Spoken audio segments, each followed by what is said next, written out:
Saudara selebritas kontroversial Nikita Mirzani kembali tersandung pidana. Dirinya dilaporkan atas unggahan dugaan pencemaran nama baik dan pelanggaran Undang-Undang ITE oleh pengusaha Dito Mahendra.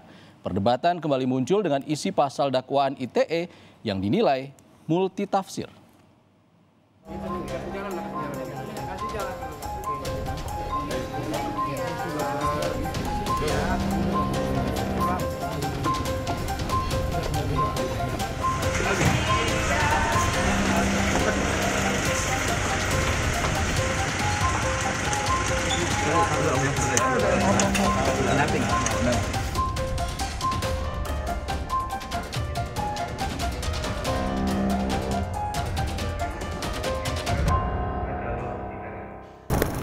Membahas Undang-Undang Informasi dan Transaksi Elektronik memang tidak ada habisnya.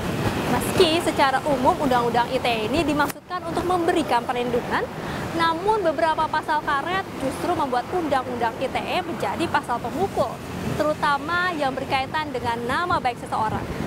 Seperti yang belum lama ini disoroti, yakni nama Nikita Mirzani. Kembali berurusan dengan Undang-Undang ITE, publik figur ini dipoliskan oleh Dito Mahendra lantaran merasa dirinya nama baiknya dirugikan melalui unggahan di media sosial milik Nikita Mirzani.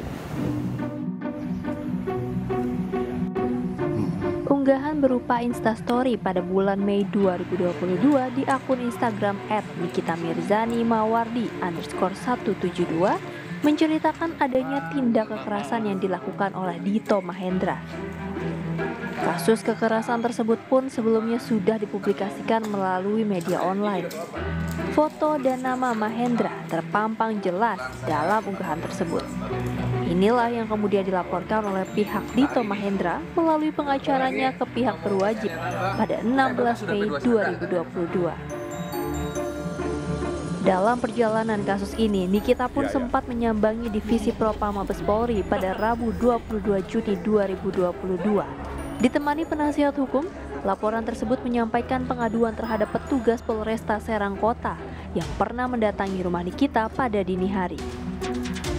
Diketahui petugas tersebut berusaha melakukan penjemputan paksa Nikita lantaran dirinya sempat dianggap mangkir dari pemanggilan pemeriksaan. Diduga adanya tindakan kriminalisasi di gedung TNCC pun Nikita turut meminta perlindungan hukum dan keadilan. Ya, oknum ya, jadi kita tidak pernah mengadukan institusi, oknum yang diadukan oleh Nikita bahwa ada begini-begini dan saya mohon perlindungan Bapak Kapolri, saya mohon perlindungan Bapak Kadipropam. Setelah drama pengepungan rumah dan pemeriksaan pada pertengahan Juni, polisi menetapkan Nikita Mirzani menjadi tersangka pada 13 Juni 2022 dengan pasal berlapis. Usai diperiksa selama 24 jam, tidak dilakukan penahanan terhadap Nikita Mirzani dengan alasan kemanusiaan, yakni melihat Nikita sebagai orang tua tunggal di keluarganya. Kepolisian menetapkan Nikita menjadi tahanan kota dan mengharuskan dirinya untuk wajib lapor 1 kali dalam seminggu ke Polresta Serang Kota, Banten. Aku udah nggak mau wajib lapor lagi. Kalau mau tangkap aku boleh dengan 4 syarat. Pertama, tidak boleh nangkap aku di subuh-subuh buta karena aku masih ngantuk dan tertidur.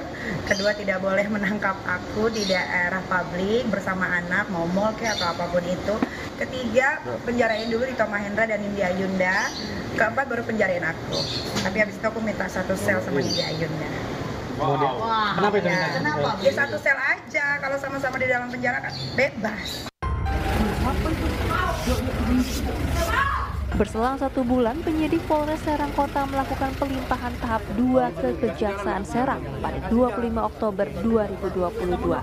Dalam proses pelimpahan inilah baru dilakukan penahanan terhadap Nikita Mirzani di Rutan Serang.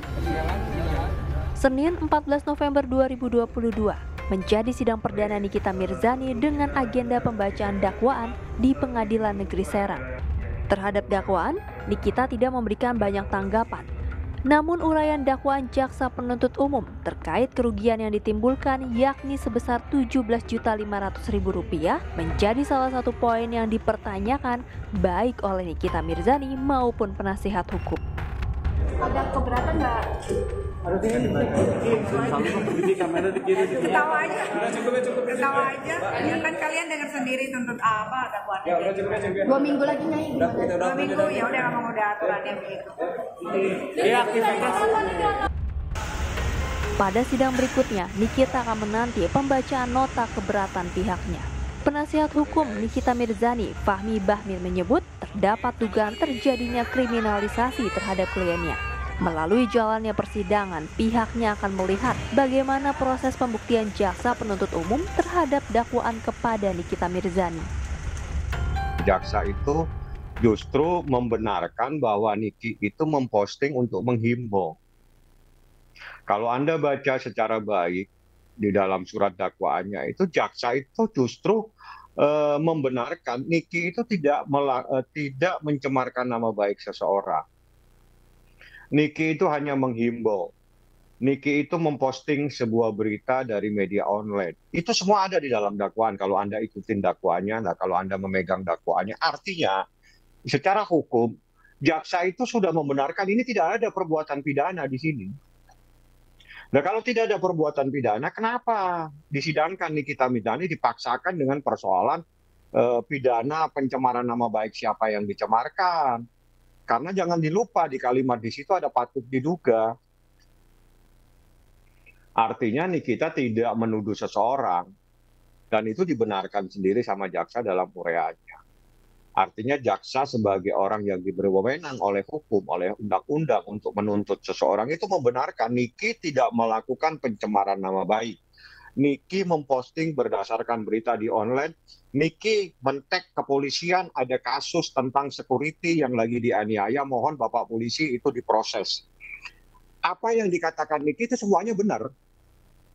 Tidak ada sesuatu yang tidak benar di dalam apa yang dikatakan. Sehingga apa yang dicemarkan di sini, maka saya katakan patut diduga terjadi sebuah kriminalisasi terhadap diri Nikita saat ini.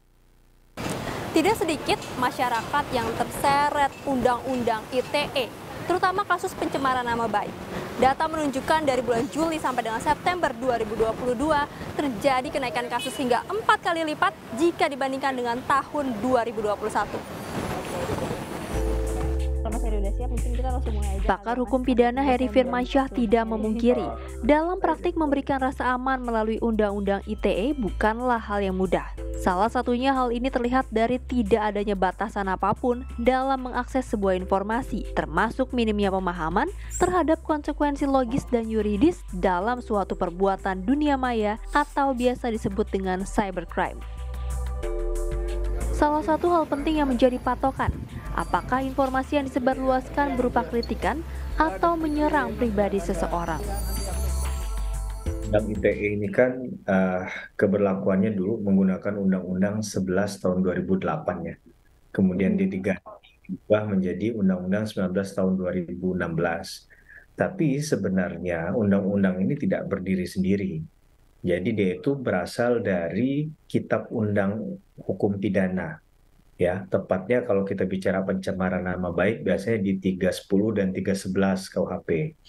Tapi kalau secara umum bicara tentang pasal di KUHP itu bisa dilihat dari pasal 310 sampai 321 KUHP. Bahkan dalam jenis penghinaan itu ada 6 yang diatur dalam KUHP ya di situ ya. Kemudian berkaitan dengan adanya perkembangan teknologi informasi, ini kan udah nggak terelakkan lagi kan, maka kemudian Undang-Undang ITE ini dibutuhkan dalam hal ini.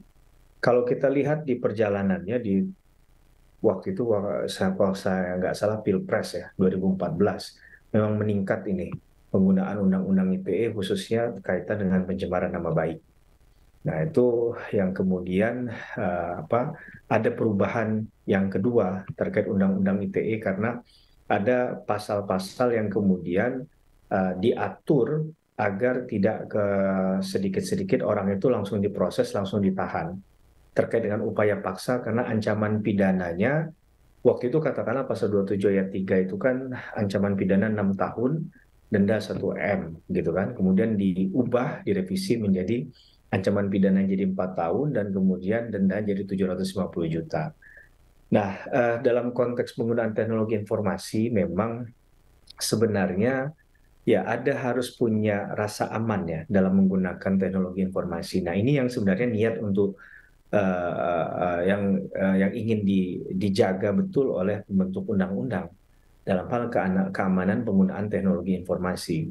Namun sayangnya dalam praktik ya mungkin ya hal ini kan menjadi tidak mudah ketika hampir setiap orang itu tanpa batasan apapun kita melihatnya itu mudah sekali mengakses teknologi informasi dan mereka kadang tidak benar-benar memahami bahwa ada konsekuensi logis dan yuridis dari satu perbuatan yang dilakukan di ranah dunia maya gitu kan. Orang sebutnya mungkin kejahatan mayantara atau istilahnya adalah cybercrime. Kita harus membedakan antara kritik kemudian dengan pencemaran itu sendiri kan.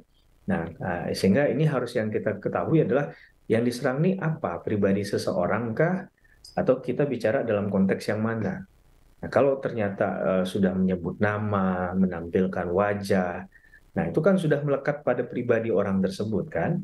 Terlepas dari kita punya segudang bukti, ya setidak-tidaknya kalau kita punya bukti tadi, mungkin kita bisa sampaikan ke aparat penegak hukum karena yang punya kewenangan untuk melakukan tindakan-tindakan semacam itu kan bukan setiap orang gitu ya.